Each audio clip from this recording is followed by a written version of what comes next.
Well, I came here in 1960, and Napa Valley was closer to 1940 than it was to 1980 in 1960.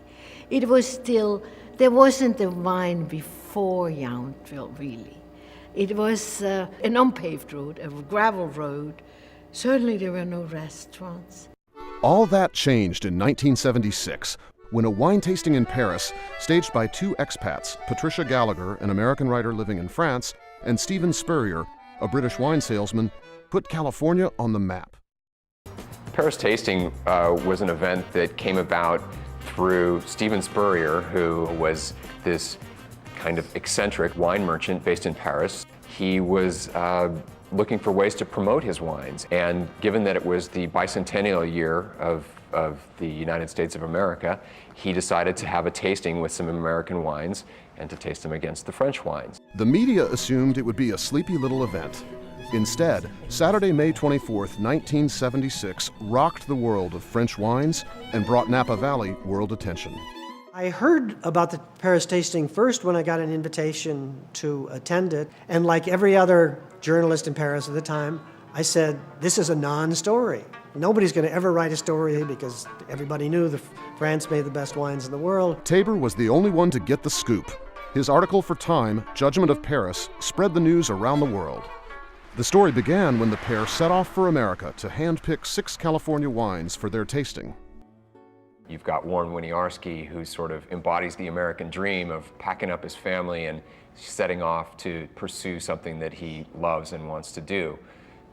You have Mike Gergich, who is a great immigrant story, who, born and raised in Eastern Europe, comes to America through Canada because he can't even get a visa to come to America. He comes from a winemaking family and sets off to make great wine, and does. Winiarski made wine for Stag's Leap wine cellars. Gergich was the winemaker for Chateau Montelena, owned by Jim Barrett. I really thought they were just getting some wine so they could have a nice party or something. So we said, yeah, okay, they're going to have a tasting in Paris. And I said, well, what the heck, why not? We're Americans and we'll send our wine. And Stephen was going around getting other wineries. The road to recognition wasn't easy for the Napa growers. Guys like Jim Barrett and Warren Winiarski weren't born on the land. They were lawyers and professors. I just wanted to get closer to the soil and smell, watch the grass grow and hopefully the grapes, and see the sun come up and get out of the big city, quite frankly. But I didn't quit my day job because I figured this thing could be a huge flop. These California winemakers, like the French, didn't think much of the tasting competition. They all knew who was going to win. It was not a significant event. It was just something we gave wine to. It went out of our minds. We weren't expecting anything. So everything that happened was more or less a surprise after that.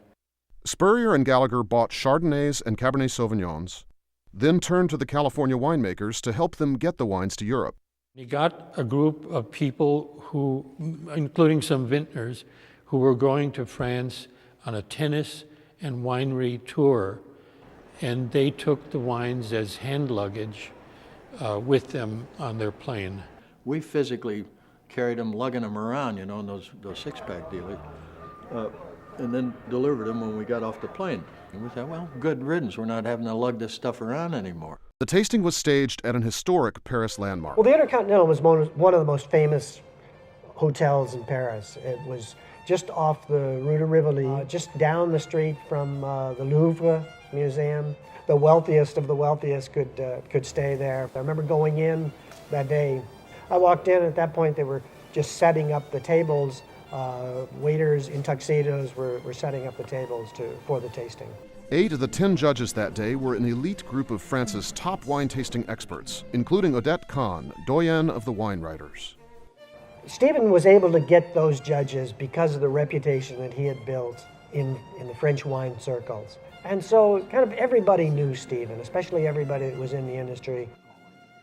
He didn't tell them what the wines were, but he had a group of Chardonnays produced in Burgundy, France, and California that he tasted first, and then he tasted a group of red wines based on Cabernet Sauvignon from Bordeaux as well as California. These wines were judged absolutely blind. They even decanted the bottles into no-name bottles. So, usually you put a brown bag around the bottle, but they even transferred the wine to no-name bottles, so there was no chance of anybody even have an inkling of what it could be.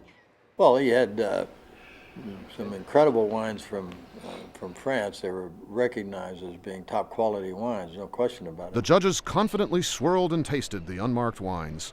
George Tabor was there watching, more for his own entertainment than to write an article for Time magazine. The fact that he was there and the fact that he was the only reporter who was there gave him the ability to circulate. And the fact that he was also a longtime resident in that assignment in Paris gave him fluency in French, and so he could hear the comments that were being made and to recognize their confusion and their inability to tell, their nervousness about whether they were judging a French wine or a California wine. That was also a crucial point, because had that not occurred, had he not been hearing these comments and seeing their confusion, the story would have been very much different. He had the identities, so he could tell when they made a statement like, back to France, that they were actually judging a California wine. And when they said things like, this wine has no nose, it's got to be California, it happened to be a French wine. The French were totally confused. They had no idea what they were doing. And he was taking notes, and of course he wrote about this in his magazine. What Tabor revealed to the world was shocking. The Americans had taken the top slots in both the white and red categories. When the white wines were revealed, surprisingly, the 1973 Chateau Montelena Chardonnay had beat the best of the French. We're talking of wines like Pouligny Montrachet and Meursault, all these wonderful romantic French white Burgundies had been beaten by a California Chardonnay. Well, the French went crazy. Mon Dieu, this is what's happened, this can't be right. And in fact, many of the judges tried to get their scorecards back to change their scores. Then they tasted the red wines. Well, surprisingly, or not surprisingly, when they unveiled the results from the red wine, the Stag's Leap Wine Cellars 1973 Cabernet Sauvignon had beaten the likes of Chateau Mouton Rothschild, Chateau Léoval Lascasse, all these incredible French wines. And this was like the shot heard around the world. It put California on the map, and also Napa, since Napa was the location of the Chardonnay and the Cabernet that won the tastings. Here are these luminaries of the French wine world, and here these American wines are picked by them as being the top in a blind tasting.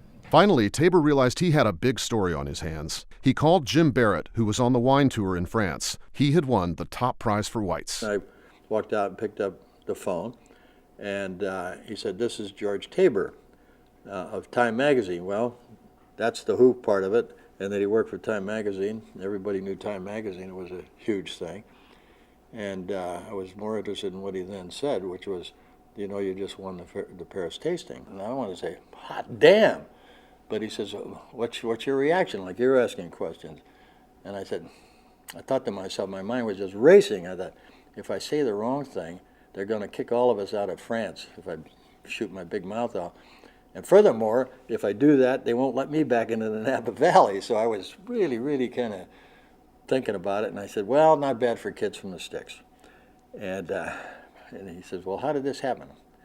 And I thought, I said, well, we're building on the shoulders of giants. When George Tabor's story hit the newsstands, the California wine industry was born.